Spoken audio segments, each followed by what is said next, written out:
आप सभी पत्रकार साथियों को मेरा नमस्कार।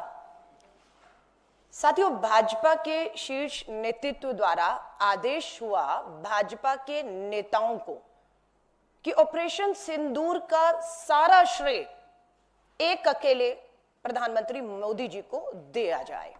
उसकी होड़ शुरू हो जाती है कि किस तरीके से ऑपरेशन सिंदूर का श्रेय प्रधानमंत्री नरेंद्र मोदी जी को दिया जाए। इस श्रेय देने की होड़ में भाजपा के नेता अपना संयम, अपनी भाषा भूल गए और इस स्तर तक, निचले स्तर तक चले गए। बीजेपी बदजुबान पार्टी के नेता भूल गए कि वो सेना का अपमान कर रहे हैं। वो भूल गए कि वो शहीदों का अपमान कर रहे हैं। वो भूल गए कि वो शहीदों के परिवार और शहीद की पत्नी का अपमान कर रहे हैं। ये वो भूल गए। अब आप पूछेंगे कि भाजपा के नेताओं ने मोदी जी को श्रेय देते हुए ये कब कब किया? अभी हाल ही में भाजपा के हरियाणा से सांसद हैं, नाम है रामचंद्र जागड़ा। रामचंद्र जागड़ा क्या कहते हैं ये मैं आपको सुनाना चाहती हूं और यहां से साबित होता है कि किस तरीके से शहीद की पत्नी जो हैं उनको वो अपमानित करते हैं। उनका एक वीडियो मैं आपको सुनाना चाहती हूं जिसपे देश आज थू थू कर रहा है और उम्मीद करती हूं भाजपा का शीर्ष नेतृत्व जो मोदी जी को श्रेय देने के लिए अपने नेताओं को खुले छोड़ दिया है, वो इस तरह की भाषा और अपमान कर रहे हैं।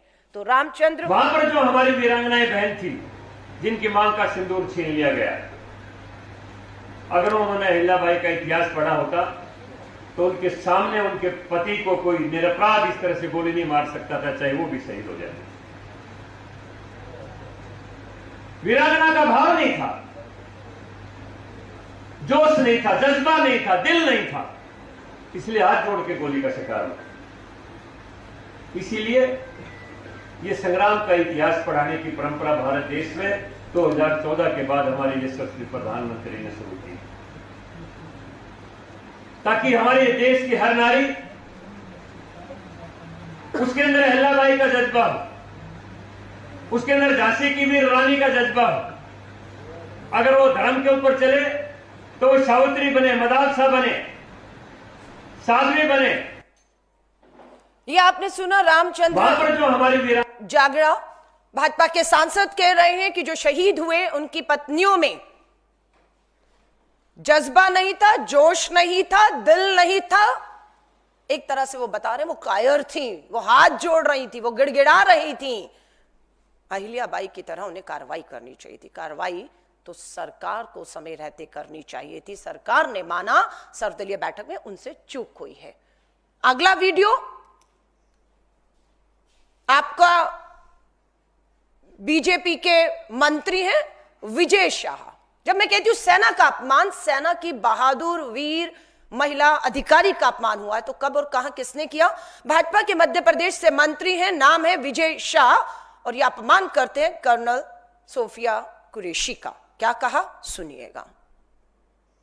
जिन्होंने हमारी बेटियों के सिंदूर उजाले थे, वही कटे पिटे लोगों को हमने उन्हीं की बहन भेज करके उनकी ऐसी की तैसी करवाई। एक बार मोदी जी के लिए जोरदार ताली हो जाए।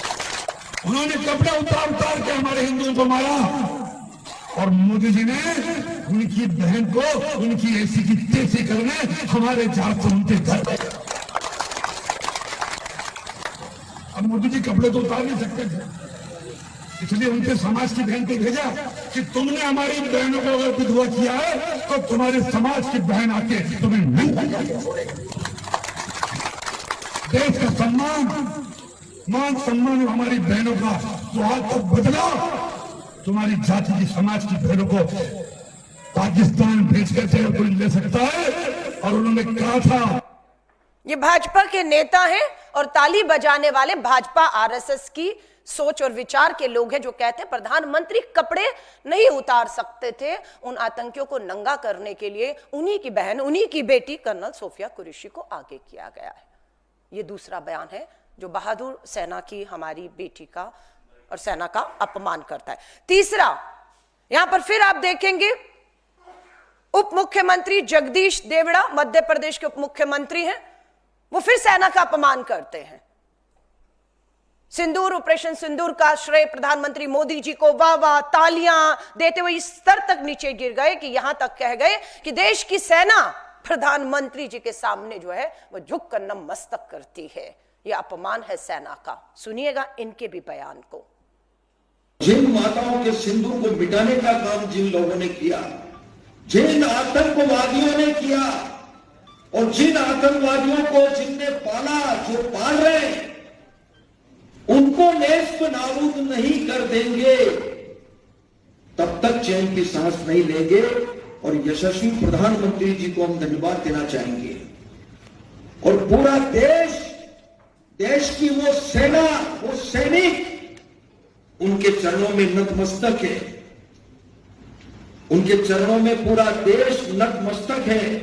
उन्होंने जो जवाब दिया है उसकी जितनी सराहना की जाए, जितना कहा जाए, एक बार उनके लिए जोरदार ताली बजा कर देखा है।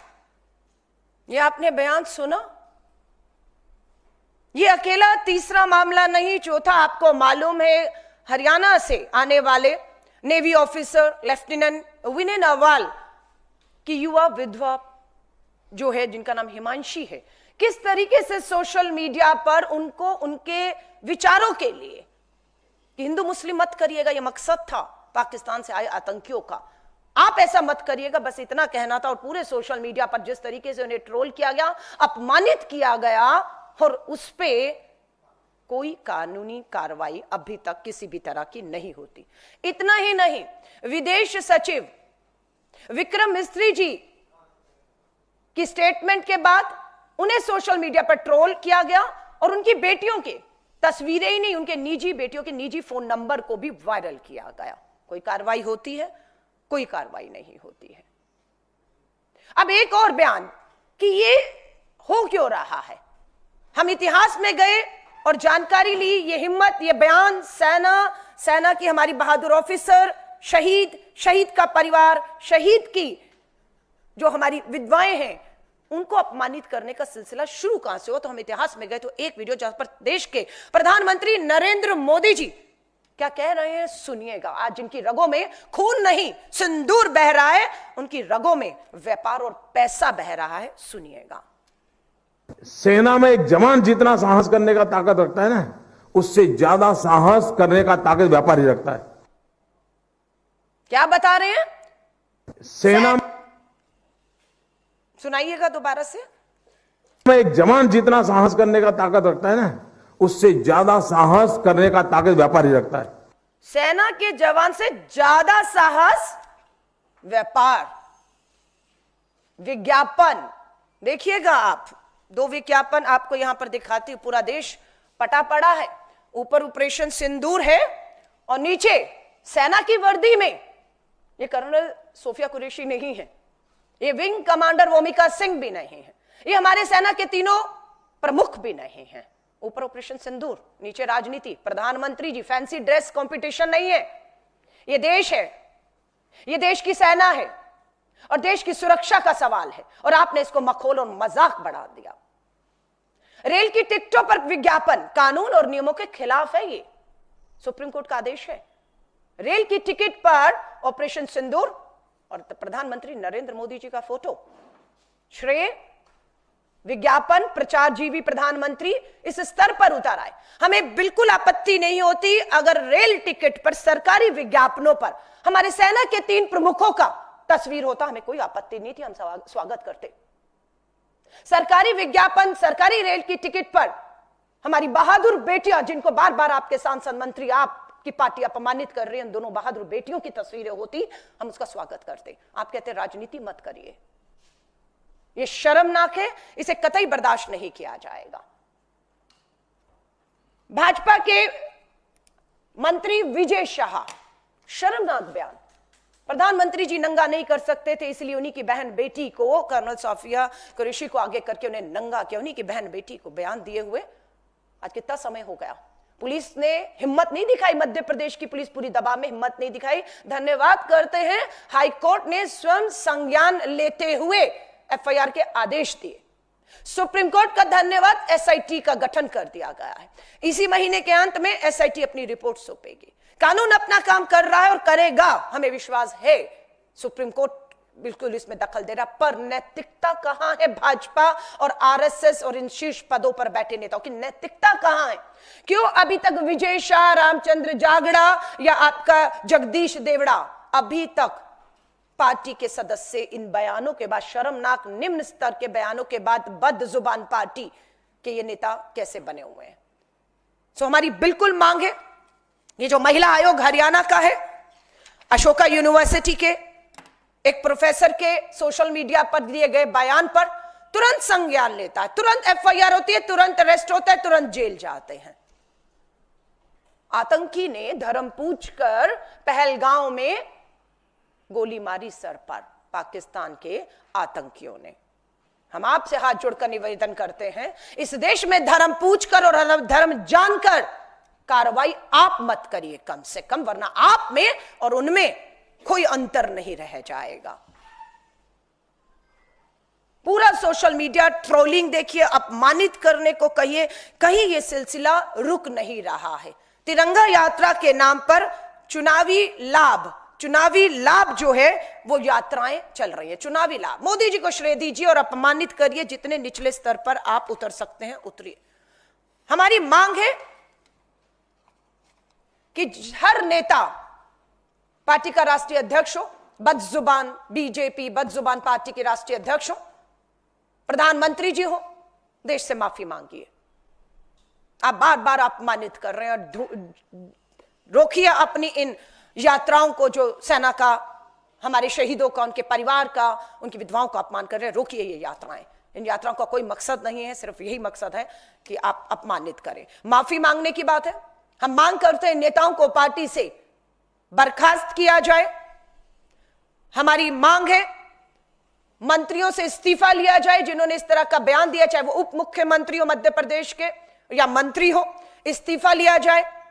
हमारी मांग है इन सब पर कानूनी कार्रवाई, बिना भेदभाव के कानूनी इन पे कार्रवाई की जाए। हमारी फिर मांग को हम दोहराते हैं, सर्वदलीय बैठक से प्रधानमंत्री जी आप लगातार भाग रहे हैं। हम वापस मांग कर रहे हैं, एक सर्वदलीय बैठक बुलाइए और उसकी अध्यक्षता आप करिए। हम मांग करते हैं कि यह समय की मांग है, जरूरत है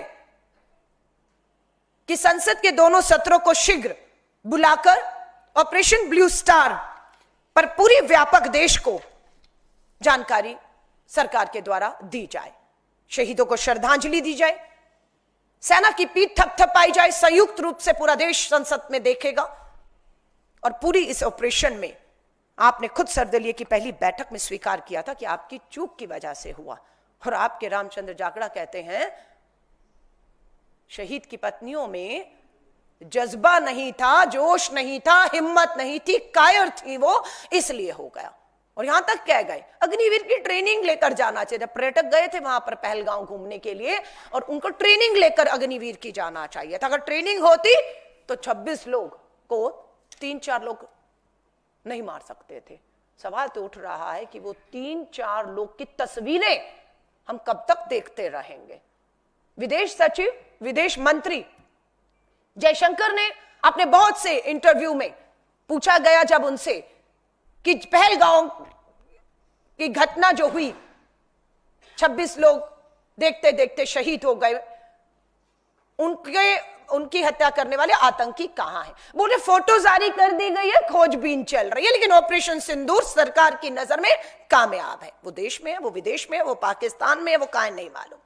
सांसद विदेश जाएंगे देश का पक्ष रखने के लिए, लेकिन वही सांसद, वही पार्टियां जिनके सांसद आप बुला रहे हैं, हमें दीजिए हम जाकर दूसरे देशों में बताएंगे, लेकिन उसी पार्टी के कहने पर, उन्हीं सांसदों के कहने पर भारत के अंदर ही लोकतांत्रिक तरीकों से संसद सत्र बुलाकर आप चर्चा नहीं करना चाहते, आप उससे भाग रहे हैं। श्री राहुल गांधी जी नेता विपक्ष के तौर पर अपनी जिम्मेदारियों को समझते हुए एक बार नहीं 2 बार इस 1 महीने में जम्मू और कश्मीर गए हैं। पीड़ितों को मिले, घायलों को मिले, शहीद के परिवारों को मिले, और हालात देखकर आए हैं कि किस हालात में, किस डर और खौफ में वो परिवार जी रहे हैं। कल भी राहुल गांधी जी जम्मू कश्मीर के पुंछ में गुरुद्वारे में हमला हुआ, 17 जत्थेदार बताया जाता है, वीडियो में आपको दिखा रही हूं, देखते देखते शहीद हो गए। उस परिवार से भी मिले जिस परिवार ने अपने 2 जुड़वा बच्चों को खो दिया है। संवेदनशीलता राहुल गांधी जी से प्रधानमंत्री जी आपको सीखनी चाहिए। वो उन मां बाप से तो मिले जिन्होंने अपने 2 जुड़वा बच्चों को खोया है, लेकिन राहुल गांधी जी उस स्कूल में भी जाते हैं, उन मासूम बच्चों को भी मिलने जाते हैं जिन्हें मालूम है कि उन्हीं के स्कूल में, उन्हीं की कक्षा में पढ़ने वाले 2 उनके दोस्तों को भी इस हमले में अपनी जान गंवानी पड़ी। वो भी डर, खौफ, सोच में होंगे, लेकिन राहुल गांधी जी ने कल उनसे मुलाकात की, उन बच्चों से मुलाकात की, उन परिवारों से मुलाकात की, उस गुरुद्वारे में गए हैं। और प्रधानमंत्री नरेंद्र मोदी जी, वहां के लोग आपको ढूंढ रहे हैं, आपको खोज रहे हैं, आपको अपने बीच में चाहते हैं ताकि अपना दुख, अपना दर्द रख पाए। राहुल गांधी जी का कल का ये वीडियो है, आपको मैं दिखाना चाहती हूं, सुनिएगा क्या कह रहे हैं।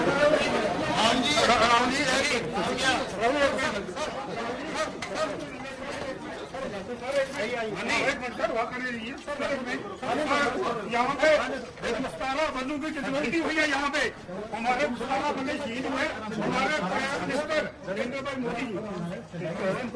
नरेंद्र भाई मोदी जी 22 मिनट उन्होंने स्पीच की, पुंछ का नाम उन्होंने बिल्कुल लिया। हमें पूरा यकीन है राहुल जी के जो हमारे शहीद हुए हैं उनके लिए आवाज बुलंद करेंगे, 50 लाख की आवाज बुलंद करेंगे।